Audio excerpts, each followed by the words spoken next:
This video demonstrates how you can lock and unlock manually with the button on Bisecu. First, press the button for a second until the red LED blinks. When the red LED blinks, press the button once more for a second. Bisecu will be switched to the lock state in this way. During this procedure, try not to move Bisecu. The procedure will be cancelled when it detects movement. Next session is unlocking Bisecu manually. First, you must remember the 4-digit PIN code when you initially paired your phone and Bisecu. That 4-digit is 1, 2, 3, and 4 in this video. In the lock state, press the button shortly. When the bottom right part of LED blinks, you need to press your first digit.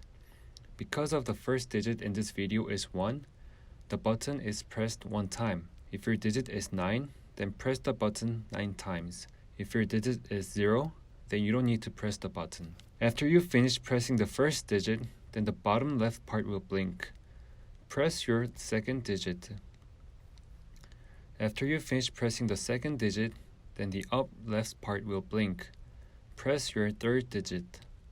After you finish pressing the third digit, then the up right part will blink. Press your fourth digit. Bisecu will draw a blue circle with LED once you press a correct PIN code.